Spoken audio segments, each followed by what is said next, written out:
आज बाळापूर तालुक्यातील आम्ही बारलिंगा या गावामध्ये आहे. जागृत संस्थान आहे हनुमानजीचं आणि बजरंगबलीला साक्षी ठेवून काही मागण्या सर्व शेतकऱ्यांनी ठेवलेल्या आहेत.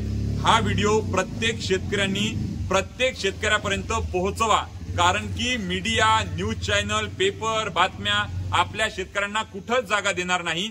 म्हणून आपल्या बापाचा मीडिया आपण बना, आपल्या बापाचे पत्रकार आपण बना, आपल्या बापाचा मुद्दा पोहोचवण्याचं काम आपण शेतकऱ्यांच्या पोरांनी करा एवढी विनंती करतो. शेतमाल हमी भाव कायदा झाला पाहिजे. सोयाबीनला 6,000, तुरीला 12,000, कापसाला 10,000, हरभऱ्याला 8,000 अशा मागण्या. संपूर्ण कर्जमुक्ती, 40,000 रुपये प्रति हंगाम प्रति एकर शेतकऱ्यांना कर्ज दिलं पाहिजे. 12 महिन्याचा परतफेडीचा कालावधी असला पाहिजे. शेती साहित्य जीएसटी मुक्त करा. एमएसपी प्लस C2 प्लस 50% आणि महागाईच्या निर्देशांकासोबत हा संपूर्ण सूत्रासहित आमचा शेतमाल खरेदी करा. हा हमी भावाचा कायदा करा. यासाठी झालेली बैठक आणि संपूर्ण बारलिंग्यातील सर्व शेतकरी या मीटिंगसाठी उपस्थित होते आणि म्हणून आम्ही नारा देतो, शेतकरी संघर्षाचा विजय असो, शेतकरी संघर्षाचा विजय असो. हा व्हिडिओ प्रत्येक शेतकऱ्यांपर्यंत पाठवा. आपल्या बापाचा मीडिया आपण आहोत.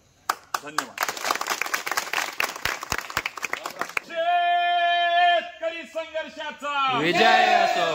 सोयाबीनले 6,000 रुपये भाव झालाच पाहिजे, कापसाले 10,000 रुपये भाव झालाच पाहिजे, हरभऱ्याले 8,000 रुपये भाव झालाच पाहिजे, तुरीले 12,000 रुपये भाव मिळालाच पाहिजे, संपूर्ण कर्जमुक्ती झालीच पाहिजे, संपूर्ण कर्जमुक्ती झालीच पाहिजे. शेतमाल हमी भाव कायदा झालाच पाहिजे. शेतकऱ्यांना प्रति हंगाम 40,000 रुपये प्रति एकर कर्ज भेटलेच पाहिजे, 40,000 रुपये प्रति एकर कर्ज भेटलंच पाहिजे. लढेंगे जीतेंगे, लढेंगे जीतेंगे.